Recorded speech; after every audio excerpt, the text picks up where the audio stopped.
Olá, Consuelo, tudo bem? Oi, Mauro, tudo bem? Obrigada aí pelo comentário aí tão generoso aí com o meu livro. Obrigado por você ter aceitado o convite. Consuelo, antes de falar do livro, eu queria te perguntar desse lugar que você ocupa, né? Tivemos com a Fê agora, né? A gente há 2 dias tem falado intensamente aí das agressões contra a Vera Magalhães, já tinha sido tema no debate da Band, e a lista de mulheres, de jornalistas mulheres sob ameaça e agressão nesse império bolsonarista é enorme. Nós já falamos aí contam-se as dezenas. Eu queria discutir sobre isso. O que é ser jornalista mulher neste momento no Brasil? Mauro, olha só, ontem não, anteontem, eu estava lá em São Paulo no lançamento, na noite de autógrafos do meu livro, do livro do Guilherme e do livro da Thaís. Olha que coisa, né? Eu nem ia comentar isso aqui, não, mas eu ia deixar para o final para te falar isso. Mas naquele momento, alguém perguntou, teve um debate antes, e alguém perguntou para os três se a gente tinha medo, né, de fazer essas coberturas, né, porque a gente escreveu esses livros falando com as pessoas, e os três disseram que não. E eu, inclusive, cheguei a falar: olha, eu nunca sofri um ataque, pelo contrário, eu falei com muita gente da direita para fazer esse livro, e as pessoas me trataram muito bem. Mas depois do episódio da Vera, porque eu não tinha visto, eu cheguei, né, eu estava em São Paulo, aí cheguei que fui ver à noite o que tinha acontecido, fui ver os vídeos. Então, depois daqueles vídeos que eu via, eu mudei completamente meu ponto de vista. Eu realmente passei a ficar com medo. Não por mim só. Eu acho assim, que é claro que isso pode acontecer comigo, mas eu fiquei mais preocupada, muito preocupada, me deu um aperto mesmo, com as minhas colegas que estão na rua, que estão na linha de frente, ou pessoas como a Vera, que estão também assim muito na linha de frente, na vulnerabilidade que elas estão. Depois de eu assistir aquilo ali, a covardia daquele sujeito, com que ele foi para cima da Vera, eu fiquei tão chocada com tudo aquilo. E aí, Mauro, fiquei mais ainda, fui mais além. Não fiquei só chocada pelas mulheres jornalistas, por todas as mulheres, porque eu fico imaginando que um sujeito que faz uma coisa daquelas, com uma mulher acossando a Vera ali, que estava ali trabalhando, e a Vera é uma figura pequena, né? Ela não é uma figura grande, ela é uma figura delicada, né? Então, eu fico imaginando, mas foi gigante ali, ela foi gigante, ela é delicada, ela é pequena, mas ela foi gigante com aquele homem. Mas eu fico imaginando que um sujeito que tem coragem de fazer uma coisa daquelas, o que ele não faz com a mãe, com a avó, com a mulher, se ele tiver mulher, não sei, entendeu? Ele é gay, é gay. Ah, é? É gay, mas é transfóbico, é. Que coisa estranha, né? E fica Pois é. mais, né? Aí quando eu vi aquela cena ali, eu fiquei assim, aí fiquei pensando assim, para que aquele sujeito fez? Outro pensamento, né, Mal? Porque eu fiquei refletindo, a minha cabeça foi a mil, né? Se eu estiver falando demais, até você me interrompe, mas é porque eu fiquei tão chocada com tudo aquilo. Aí eu pensei assim, para que aquele sujeito fez aquilo ali? Não foi para ele, não foi ali para aquele grupo de pessoas que tava ali. Ele fez, eu imagino, porque ele achava que ele ia lacrar nas redes. Então, ele está falando para um público masculino, que certamente deve ter alguma insegurança sobre a sua masculinidade, porque ele achava que ele ia, né, ganhar apoio desse público masculino. Olha aí, ó, estou aí imprensando essa mulher aí na parede, olha que macho que eu sou, sei Uhum, lá, uhum. né, que corajoso que eu sou. Aí me veio mais uma outra reflexão. Eu acho assim que essa atitude dele, acho que foi resultado do que aconteceu no debate lá da Band, do que o É tanto Bolsonaro. que ele replicou, foram exatamente as mesmas agressões do Exatamente, Bolsonaro, exatamente, quase as mesmas palavras. exatamente. Aí eu pensei nisso, acho assim, eu não posso afirmar, óbvio, mas eu acho, por tudo até que eu escrevi no meu livro, que aquela atitude do Bolsonaro, ela não foi aleatória, eu acho que teve método, eu acho que ele treinou antes. Qualquer que fosse a pergunta da Vera, eu acho que ele estava esperando para receber uma pergunta da Vera para poder falar daquela maneira. Então, eu fico pensando assim, como esses seguidores dele, esses mais radicais, seguem tudo que o Bolsonaro fala, eu acho que hoje, assim, eu queria fazer um apelo para o presidente. Eu acho que seria assim, um gesto de nobreza dele ele se retratar com a Vera, se retratar com as mulheres brasileiras, porque no momento que ele estimula as pessoas a fazerem isso, ele está atacando todas as mulheres brasileiras. Ele não está atacando só a Vera. Então, ele, como presidente de um país, ele tem a responsabilidade de zelar pelas mulheres brasileiras. Tá, eu não sei se ele é capaz disso. Zero chance. Seria um gesto de generosidade dele, dos filhos dele, sabe? De todo mundo se desculpar. Olha, não só com a Vera, com todas as jornalistas e com todas as mulheres brasileiras. Nesse momento, principalmente com as jornalistas, vai ser um período difícil, um momento eleitoral muito violento.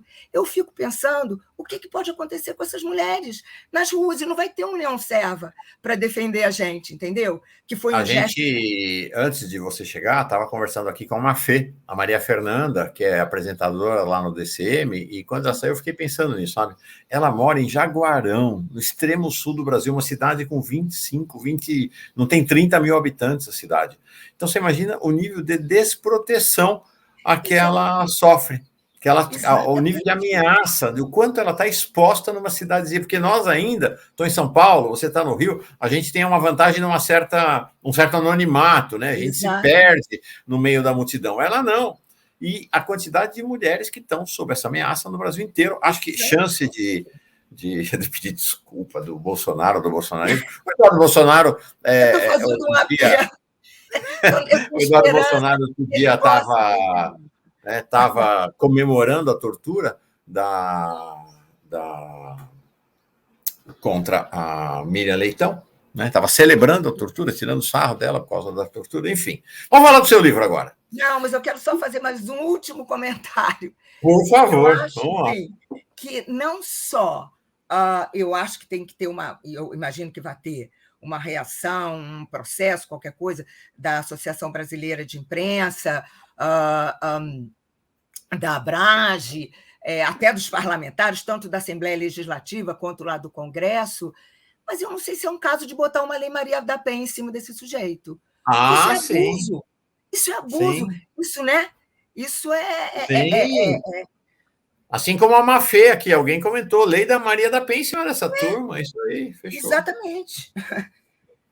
Vamos falar então de várias pessoas aqui, Consuelo, registrando que estão lendo o teu livro. Várias pessoas aqui no teste registrando que estão lendo o seu livro, que nem eu tenho feito propaganda dele já faz um tempinho. Minha companheira leu também, já te falei, né, no privado, adorou o livro. Eu trouxe aqui para o Piauí, ela falta, acho que 3 capítulos. Eu vou voltar logo para casa para entregar para ela de volta.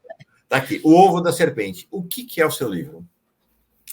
O meu livro ele surge da tentativa de explicar por que um país que durante 12 anos votou na esquerda, e antes disso votou na social-democracia, dá uma guinada tão grande, não só para a direita, né? É mais do que a direita, é extrema-direita.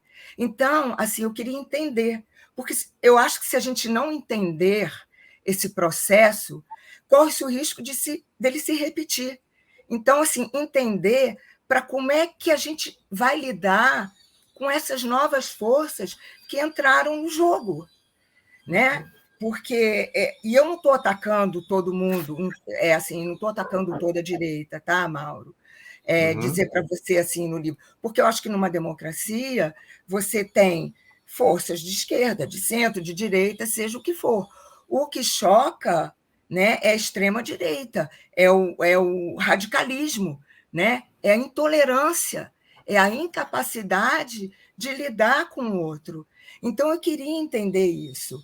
E como isso nasceu, né? Como é que a coisa foi tão para a direita. Então, o livro é isso, é explicar o surgimento dessa nova direita. Perfeito. Não, muito. E é uma radiografia, de fato, do surgimento dessa nova direita. O Fábio Dalmalin diz...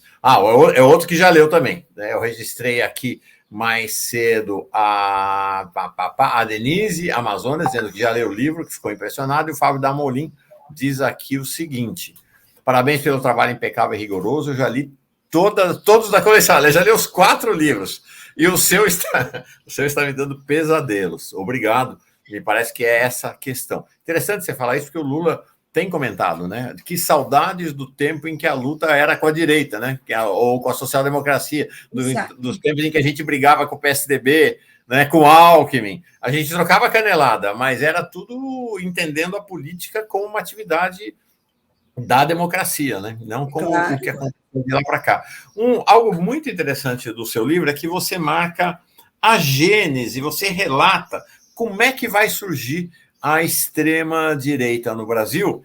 E aí tem 2 passagens muito interessantes, porque você vai contando, né, a quantidade de intencionalidade e acasos que vão se reunindo para criar esse movimento.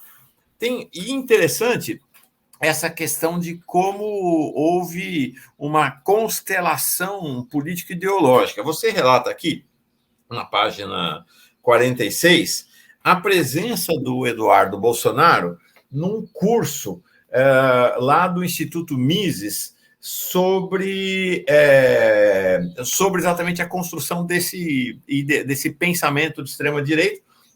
E aí, o professor de uma das aulas sobre o livro Democracia, o Deus que Falou, o livro é do Hans Hermann Hoppe, esse professor, o Vasque da Cunha, relata que ele está dando aula.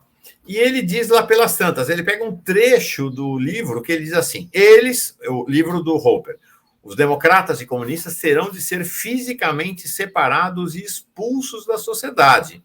Da mesma forma, em uma aliança fundada com a finalidade de proteger a família e os clãs, não pode haver tolerância para com aqueles que habitualmente promovem estilos de vida incompatíveis com esse objetivo. Ele segue.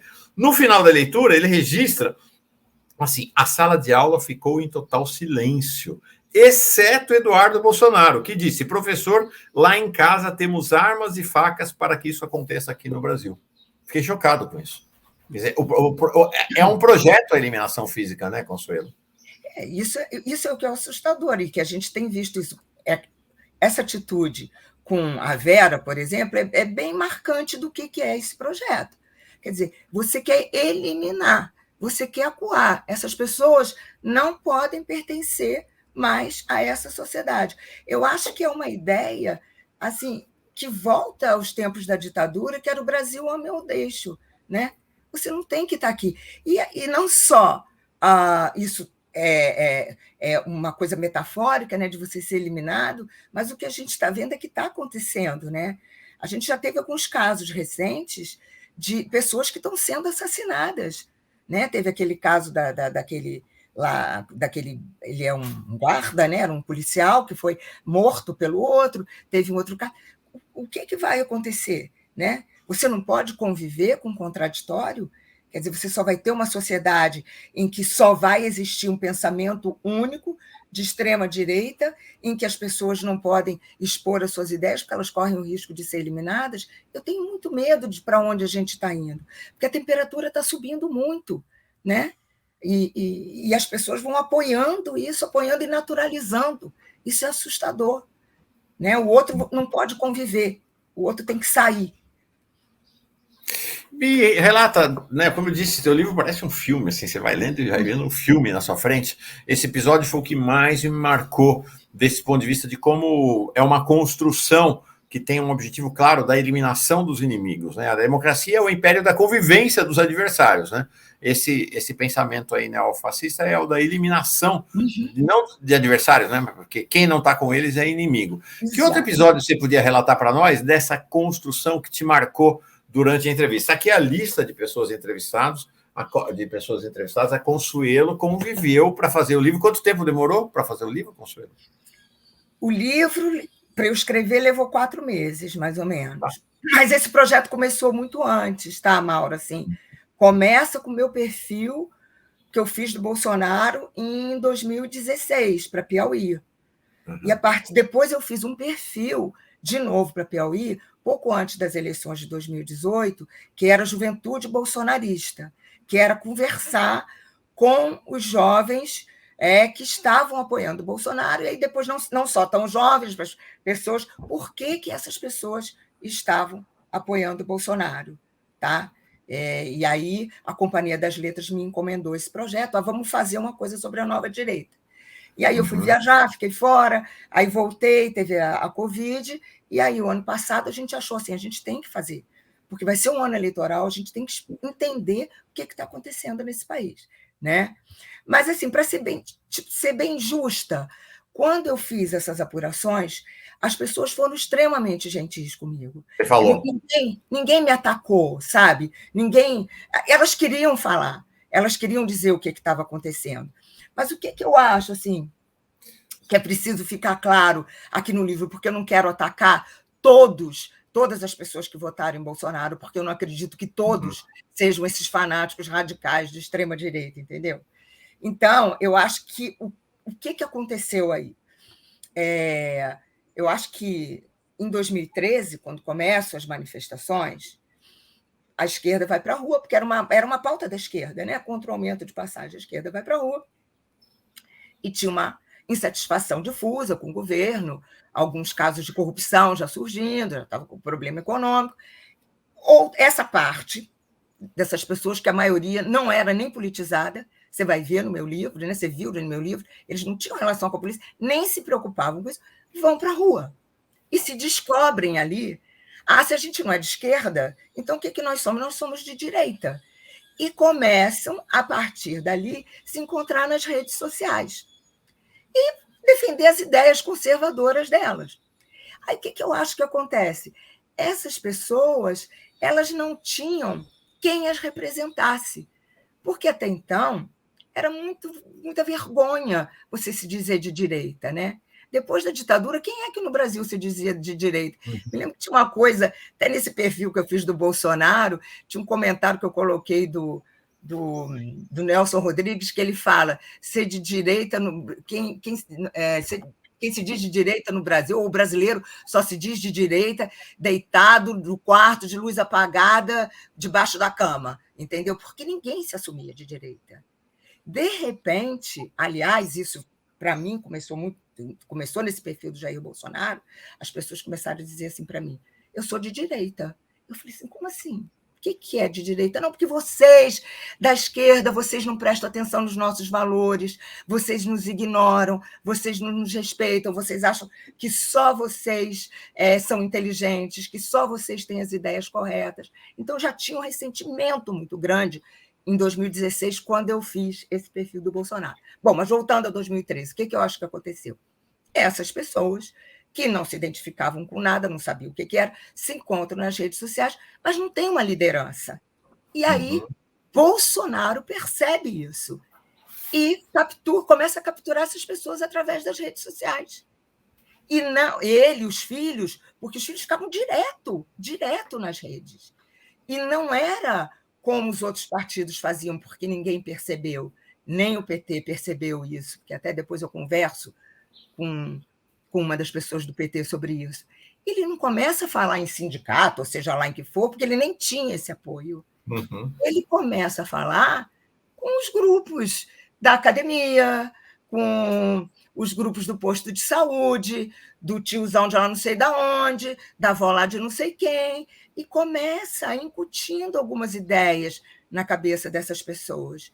E aí vai capturando os evangélicos, né? Que essa foi uma jogada de mestre dele, essa captura dos evangélicos, né?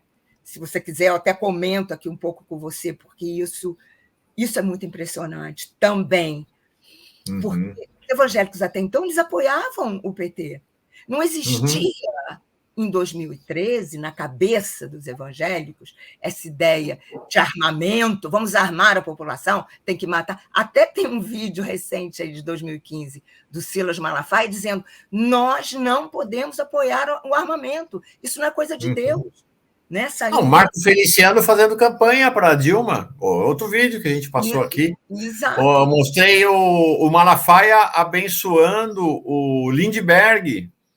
Né? Então você vê que o que eu acho que acontece, que eu acho que é o grande dilema da esquerda e da social-democracia. e dos democratas. E eu acho que por que ele captura os evangélicos? Porque todo partido político de esquerda, ou os partidos de esquerda, ou social-democracia, é claro que ele tem que ter um compromisso com essas pautas mais progressistas, porque isso é da natureza desses partidos.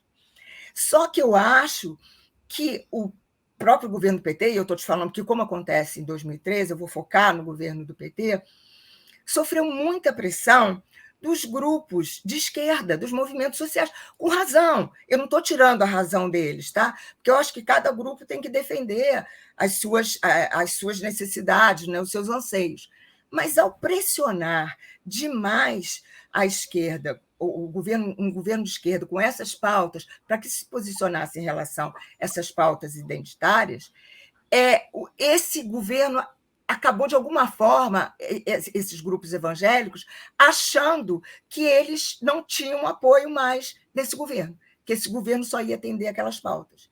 E um dos episódios, para mim, que assim, mais chocante é o episódio do Escola Sem Partido, do kit, que eles queriam fazer, o kit, o kit que vai dar no kit gay, o kit anti-homofobia, que foi pensado pelo Ministério da Educação, pelo Haddad. A ideia era você chegar nas escolas, instruir os professores como evitar que os alunos homossexuais fossem atacados, sofressem bullying. Óbvio que isso tem que acontecer, né? Teria que acontecer.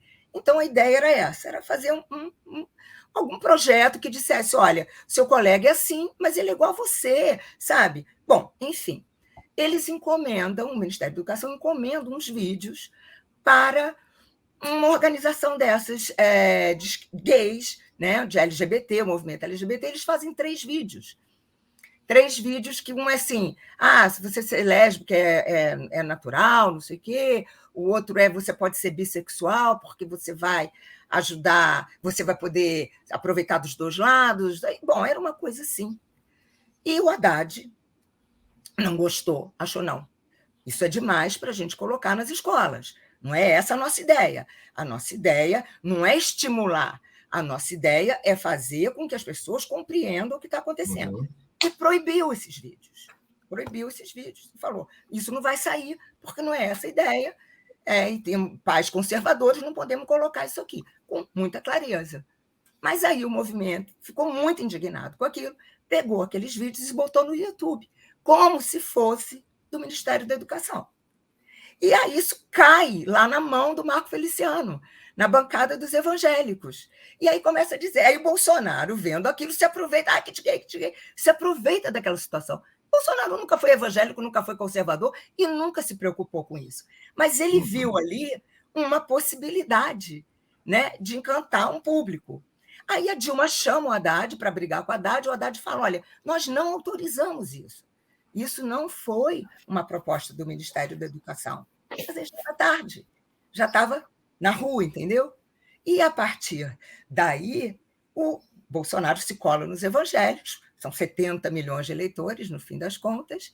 Os evangélicos, achando que aquilo tinha partido de um governo de esquerda, olha, está contra a gente, fora as pautas, né, que para eles são inaceitáveis, aborto, casamento gay, essas coisas.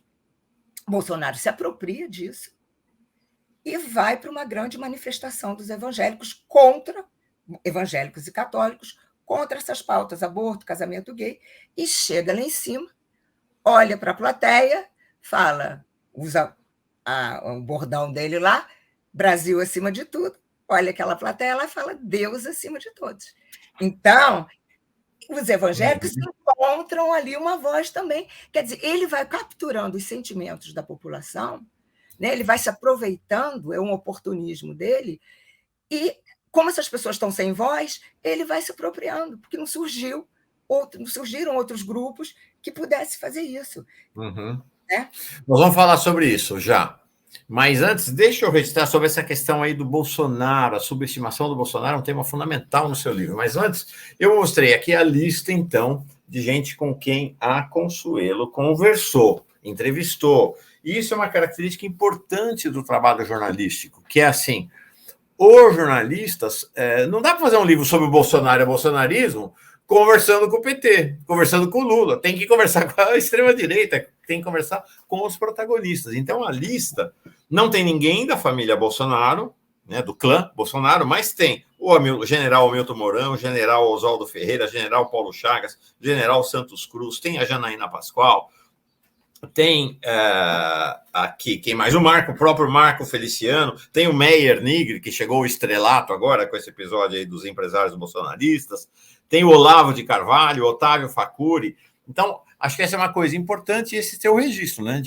E essa é uma característica. Eu me lembro, quando eu estava na Folha, cobria a campanha do Collor pela Folha de São Paulo, e, no geral, com raras exceções, fui bem tratado durante a campanha. Eram minhas fontes. Acho que essa é uma característica do trabalho jornalístico. O Fábio Dalmolin diz assim, para mim, a parte mais revoltante e sintomática do nosso contexto é quando mostra o custo Carluxo para a Prefeitura do Rio para sustentar o pai. Do que ele está falando aqui? Das redes sociais, porque quando começam as redes, né, quando eles percebem esse poder das redes, ele monta essas redes com os ganhos dele do gabinete lá de vereador. Ele usa o dinheiro da Câmara dos Vereadores, que ele ganha como vereador, para fazer a campanha para o pai dele, né? Campanha antecipada, lá desde 2013 que eles estão usando isso, né? É dinheiro público para fazer uma campanha privada antecipada, né? Sim. Uma questão bem relevante do seu livro, e um dos capítulos, bom, para mim, sou jornalista, né? Então, quando me toca pessoalmente, é esse capítulo aqui. O que a imprensa não viu, que é o tema da subestimação do Bolsonaro. E parece que são dos dois lados, né? Do lado da esquerda e do lado social-democrata ou do lado liberal. Do lado da esquerda eu lembro bem, sabe, Consuelo? Quando acabou o primeiro turno, eu participava, ainda participo, não sou protagonista, mas de um grupo de pessoas de esquerda, tem jornalistas, mas não apenas jornalistas, e que o Alckmin perdeu, ganhou o Bolsonaro. E lembro da comemoração que várias pessoas naquele grupo fizeram disso. Vai ser muito mais fácil derrotar o Bolsonaro do que seria derrotar o Alckmin. Olha só, a nossa cegueira. Eu não estou acusando ninguém. Era a cegueira da esquerda. A cegueira achava, não, derrotar um fascista é mais fácil porque ele não vai poder fazer alianças no interior da sociedade. Uma incompreensão do processo que estava passando. Exatamente. O historiador Valério Arcari, do PSOL, um dos líderes do PSOL, vem sempre falar aqui com a gente, esse é um tema, é um bordão dele. A esquerda subestimou e continua subestimando o Bolsonaro. Esse cara vai falar, ele é burro. O cara não tem burro, presidente da República. Não, ele é ignorante. É diferente Exato. De ser burro. Ele Exato. É inteligentíssimo. Vladimir Safar tem dito aqui, a gente subestima o Bolsonaro o tempo inteiro. Ele trabalha com método o tempo inteiro.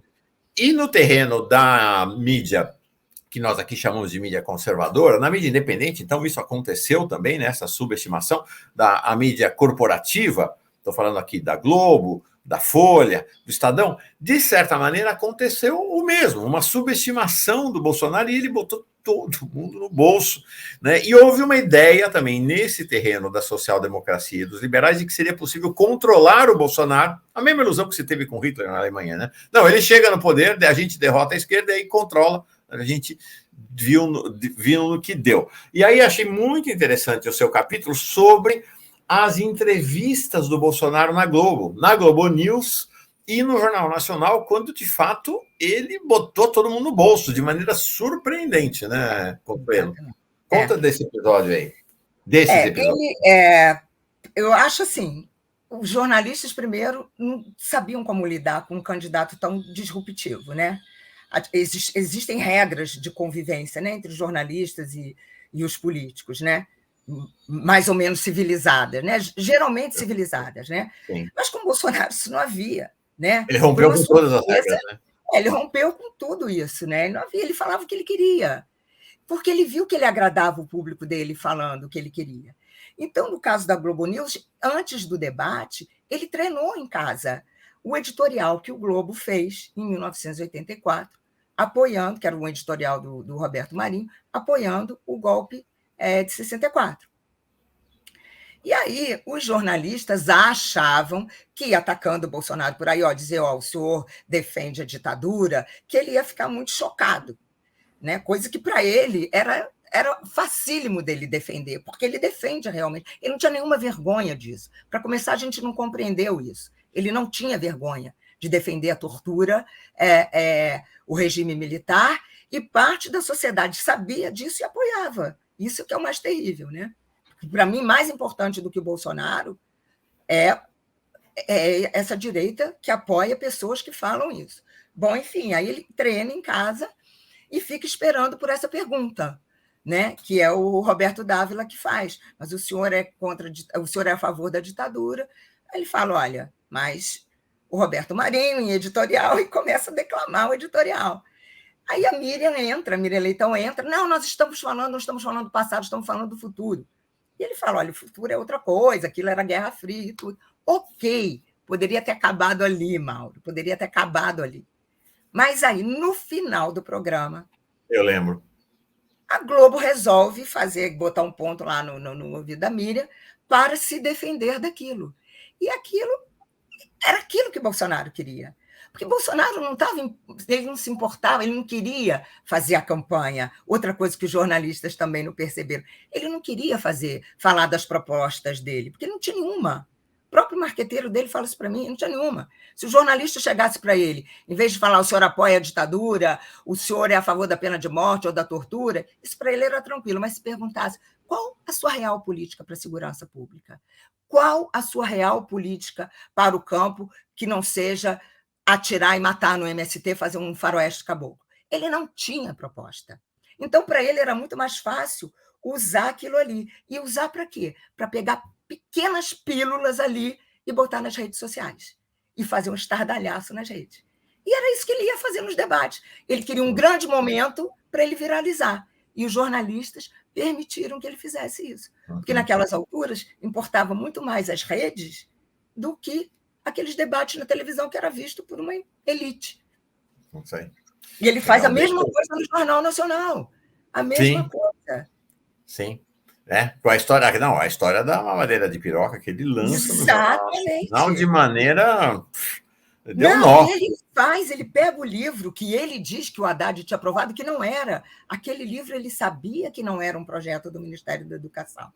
Ele pega aquele livro ali, que tem uma coisa interativa, né? De botar o dedo, e era o pênis do menino, né? Na vagina da menina. E o William Bonner fala, não coloque isso. Ele fala assim, como? Se isso pode estar nas escolas, como não pode estar aqui no Jornal Nacional?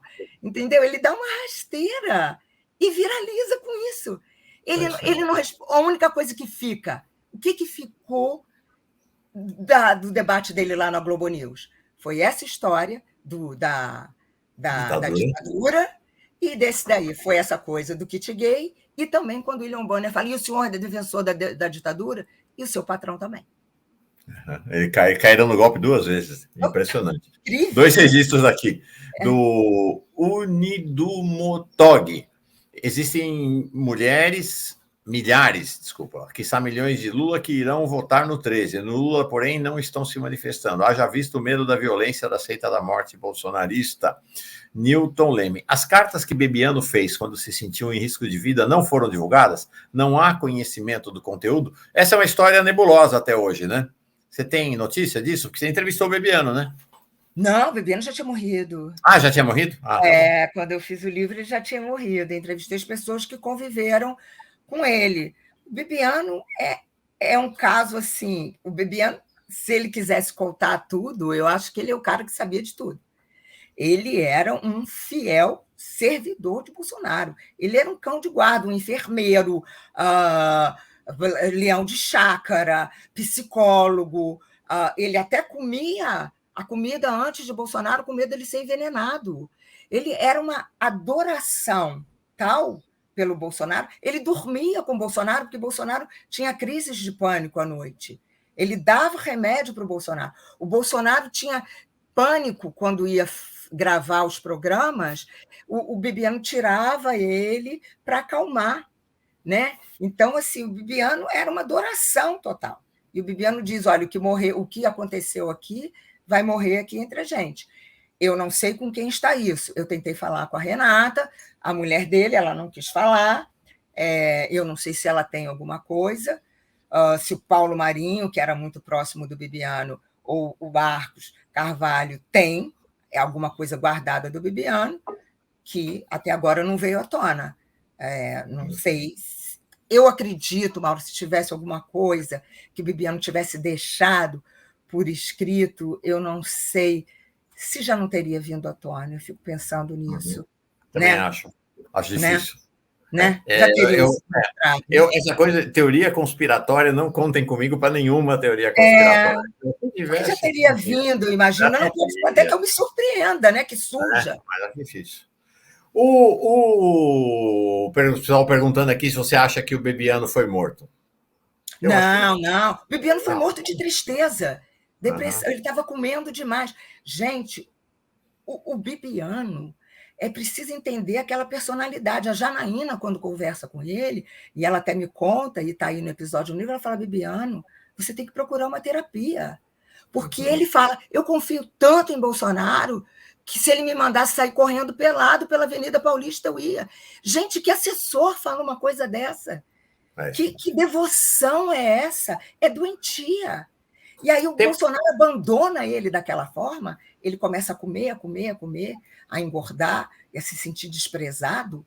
Tem no livro da Thaís, que complementa o meu, que é muito bom, no livro dela, Tormenta. Da Thaís Oyama. Da Thaís Oyama, que quando o Bolsonaro demite, isso não está no meu, tá? Está no da Thaís. Ele chorava no ombro de um general aos prantos. Ele não pode estar fazendo isso comigo, não pode, igual uma criança. Olha Antes de falar dos militares, era um tema que eu queria tratar contigo. A gente está meio caminhando para o final da conversa. Dava para a gente conversar aqui até às 10 da manhã. Estou adorando essa conversa. Eu queria te falar, se você abre o livro com o episódio da facada. Achei muito interessante, uma apuração bem detalhada sua em relação ao episódio da facada, que definiu a eleição, né? Bolsonaro, né, ele teve essa percepção de que a facada deu a vitória para ele. E acho que você desfaz alguns mitos, é importante, né? Você desfaz mitos, essa ideia de que teria sido armada, de que não teria tido facada. Teve uma conversa de que ele estava com câncer e que a facada foi uma armação. Você desfaz os mitos, você mostra claramente como é que foi a facada, um ato de uma pessoa completamente desequilibrada. E eu falo, eu que militei em partido de esquerda, eu sei como é que é isso, sabe? Todas essas organizações, tanto na esquerda quanto na direita, na extrema-direita, tem sempre um pessoal meio, a gente diz lumpen, né? Um pessoal meio desgarrado, desequilibrado, que fica ali ao redor, sabe? Sempre, é comum. É claramente esse Adélio é uma figura assim. E aí você faz uma descrição bem detalhada do episódio da facada, achei realmente muito, muito forte, muito relevante. E fala como faltou um triz, né, para Bolsonaro ser morto, né? Essa cena que você descreve é muito forte. Muito impressionante, forte. Né? É impressionante. E os médicos perceberam isso. Quando eles veem o vídeo, os médicos, como que esse cara não morreu? Porque a facada veio de baixo para cima, podia ter atingido o coração. E aí é porque eles percebem no vídeo o cara empurrando o braço do Adélio, porque ele percebe esse PM, né? E aí, naquele momento, ele salva Bolsonaro e, ao mesmo tempo, para evitar o linchamento, ele cai por cima do cara, porque ele sabia que se o cara tivesse uma situação de linchamento, ficaria muito ruim. Inclusive, porque tinha forças de segurança ali, né? E aí leva o soldado Erlon Rossignoli, esse que empurra o braço do Adélio, e depois por cima dele, que nem era da segurança do Bolsonaro, né? Era um PM que tinha lá. Não, ele estava de folga. O Mauro, o que tinha de gente ali, das forças de segurança, policial aposentado, bombeiro, ou gente não aposentada que estava de folga, a maioria das pessoas ali naquele comício era tudo da força de segurança, militar, cadete, era só homem. Tanto que o tenente-coronel que fala comigo, o Marco Antônio, que ele vê a cena e tudo, e que vê os policiais federais espancando, depois batendo no Adélio, ele se espanta, a primeira coisa, porque ele só estava acostumado com movimentos de esquerda na rua. Ele fala, Consuelo, Eu nunca tinha visto, não pude imaginar que tinha um movimento de direita assim, daquela proporção. E a outra coisa que ele se espanta é que só tinha homem. Ele fala: eu estou acostumado com os movimentos de esquerda, tem muita mulher, né? É uma coisa equilibrada. Ali só tinha homem. E a maioria era força de segurança. Maioria. Né? Então, o Bolsonaro acho que estava se sentindo seguro ali. Aí aparece aquele louco daquele Adélio e ninguém se dá conta de que ele está com uma faca, né? E aí ele. Agora, e depois o que eu acho que facilitou também essa minha apuração é que eu fui fazer 3 anos depois. Né? Eu fui lá. Então, algumas pessoas já estavam se sentindo mais confortáveis para falar, né? Porque o risco, o clamor, né? A tensão daquele momento, o governo de Minas, o governador querendo ele ter o protagonismo, né? Muita gente querendo ter o protagonismo, essas pessoas ficaram muito acuadas, inclusive os médicos, né? Porque eles tinham muito medo de ser atacados também, né? E depois eles ficaram mais confortáveis, e a gente teve uma conversa muito de confiança, né? De que eu reproduziria tudo que eles estavam falando, né? Não ia jogar casca de banana, né? Ia ser o depoimento deles, inclusive, assim, pela própria segurança minha e do livro e da credibilidade, né? Porque qualquer coisa errada que a gente colocasse ali, você tiraria a credibilidade. Mas ali está muito claro que o Adélio era um lobo solitário e que era do PSOL, e esse tenente-coronel, você vê a cabeça do cara, ele fala para os policiais, quando eles descobrem que ele tinha sido do PSOL, ele fala: gente, não divulga isso para a imprensa, porque assim que a imprensa souber disso, e assim que esses apoiadores fanáticos souberem disso, vão querer atacar os militantes de esquerda, não tem nada a ver com isso. Quando eles falam com o pessoal do PSOL, e os caras falam: não, esse cara já não está aqui há muito tempo, não sei o quê, a imprensa já tinha dado. E aí colou no PSOL a ideia de que ele era um cara da esquerda. Você vê que foi outra jogada de mestre, né, deles, né? Que ele está tentando ressuscitar agora, né? O Bolsonaro está fazendo esforço para ainda voltar com esse assunto agora. Né? Voltar com esse assunto agora. Aí o Sidney pergunta: por que o Adélio não pode dar entrevista? Não pode dar entrevista exatamente porque vai se mostrar que ele não tem nada a ver com o PSOL, que ele é um desequilibrado. Né? Que ele é um desequilibrado. Eu falei com o advogado dele, eu pedi a entrevista e ele não quis também, não autorizou que desse entrevista e tudo. Em relação à facada, uma última questão é que, assim, gente, isto é algo que não é incomum na vida na política, nem dos famosos. Né? Tem muita teoria da conspiração por aí, tem muita teoria da conspiração. Mas quando o Reagan sofre o ataque do John Hinckley em 81, era um desequilibrado também, tanto que ele acabou solto, ficou lá no hospital psiquiátrico, né, deu 2 tiros no Reagan, quase morreu no Ronald Reagan, no começo do mandato dele, era um desequilibrado. O atentado que matou o Shinzo Abe, outro desequilibrado também. É um cara que tem ideias de extrema-direita, mas é um desequilibrado, é um lobo solitário. Na Argentina, esse Fernando Sabatiel, Fernando Montiel, evidentemente é um desequilibrado também. Então, não é inusual esses atentados no universo da política acontecerem. O Lula tem, inclusive, se exposto a grande risco nessas saídas dele na rua. Né? Várias pessoas têm pedido maior cautela. Né? Mas eu acho que ele está se cercando de segurança, eu acho, né? Ele está bem mais cercado. Mas é isso, acho que essa questão da facada, gente, eu vou dizer para vocês, ainda vai surgir muita coisa para esclarecer de maneira taxativa. Não tem, a realidade é a realidade. Foi a facada, ele quase morreu, sobreviveu e ela foi decisiva para a vitória eleitoral dele. Se aproveitou disso, né? Tanto que ele na mesa de cirurgia, com os braços abertos, o Bibiano faz uma foto, que ele está com os braços perpendiculares, porque esse tipo de cirurgia exige isso, coloca nas redes como se ele fosse um Cristo, um mártir, da política. Estou morrendo pelos brasileiros. Como eles se aproveitaram.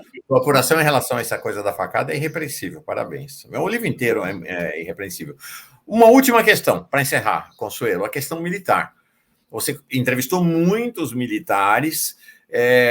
Como é que foi essa convergência desse governo, que é um governo com características, é quase um governo militar, né? A cúpula do governo é militarizada, milhares de militares na cúpula do governo. Foi uma convergência ideológica e de interesses. Os militares abraçaram o Bolsonaro os envolveu. Como é que foi esse processo de fusão entre Bolsonaro, que não era um cara bem visto entre os militares originalmente? Exatamente. Eu acho que de interesse, porque o Bolsonaro não tinha respeito desses generais nenhum. Ele era desprezado por esses generais, né? Sempre foi. Inclusive o Geisel fala que ele era um mau militar, depois ele é praticamente expulso, ele só não é expulso, ele teve que entrar para a reserva, porque senão ele ia ser expulso, não tinha saída para ele, né? Então, ele não era um cara respeitado. Todo mundo sabia que ele era um sujeito histriônico, que ficava na porta dos quartéis. Era proibido, inclusive, de ficar na porta dos quartéis pelos generais, né? Tem uns episódios do general Lucena que assim, você vê o desprezo do general por ele, né? Mas o que eu acho? Ali, o que eles tinham? Que tem até uma conversa de Etchengoyen com o Temer, né? Ou o que vocês deixaram para a gente? Em Lula a gente não vota, então vamos votar em Bolsonaro. Por quê? Não porque eles admirassem Bolsonaro, mas porque eles achavam que eles poderiam controlar Bolsonaro. Tanto que tem um depoimento do general Paulo Chagas aqui, ele fala, eu apoiei Bolsonaro, como todos nós apoiamos, porque a gente achou que a gente chegando lá, a gente ia controlar ele. E ele não ouviu a gente e foi fazer o que ele quis. Ouvir ele e os filhos, né? Bom, aí depois ele enche o Ministério de Militares. Eu não acredito, sinceramente, Mauro, que o alto comando estaria disposto a um golpe, a fazer um golpe, uma aventura dessas, eu não acredito. Embora eu acho que os militares brasileiros, eu acho que eles aceitaram, engoliram a democracia, mas eles não introjetaram esses valores, porque toda hora eles querem interferir, e aquele tweet da ameaça foi uma amostra disso, do general Vilas Boas, né? Num momento decisivo, um general vai lá e faz uma ameaça, tipo, olha, o que pode acontecer se o Lula for solto, né? Ou for autorizado. Mas eu queria fazer um comentário com você, porque todas as vezes eu estou sendo perguntada sobre isso, sobre a questão dos militares, que eu acho que foi oportunismo, acho que eles queriam, achavam que iam mandar, estão se dando bem, em muitos casos, né, com 6 postos ali, com salários altíssimos, tudo bem. Mas a coisa que mais tem me impressionado, 37 anos depois do final da ditadura, nós ainda estamos discutindo se os militares vão aceitar ou não uma vitória de Lula, uma possível vitória de Lula. Como assim? Esse assunto não tinha mais que estar em discussão. Aliás, eu acho que esse é um assunto que vai ter que ser discutido no próximo governo. Até onde os militares podem ir, porque acabou. O papel deles é a soberania nacional, não é ficar interferindo na vida política. E 37 anos depois, a sociedade brasileira está preocupada se eles vão aceitar ou não Lula, que eu acho que vão. Mas esse assunto não era para estar em discussão, Mauro. É isso que me assusta. Já tinha que ter. Isso não acontece na Argentina. Vão aceitar Kirchner? Vão aceitar lá o presidente do Chile, os militares? Acabou-se. Esse é um drama para nós. Gente, Consuelo Diegues está aqui, ó, O Ovo da Serpente, fantástico livro. Ó, por mim, você vai voltar mais 1, 2, 3, 5, 10 vezes. Adorei a conversa contigo, Consuelo. Realmente, seu livro é excepcional. Né? Você mesma disse, eu faço questão de registrar, né? 3 mulheres, um homem também, 3 mulheres que estão, né, com esses livros lançados agora, desvendando as entranhas da ascensão e queda, esperamos, do bolsonarismo. Né? Já tem ali, em todos esses livros também, quais são as sementes do que parece ser a queda do bolsonarismo. Consuelo Diegues, O Ovo da Serpente, a Juliana Dalpiva, O Negócio do Jair, o Guilherme Amado, Sem Máscara, e a Thaís Oyama, Tormenta. Seu livro é excepcional. Obrigado pela conversa. Dá para comprar e até canto pela internet o livro da Consuelo. Não é? Obrigada, Mauro. Muito obrigada aí pela atenção de todos vocês. Obrigado a você aqui pela atenção carinhosa. Um abração. Tchau, beijo.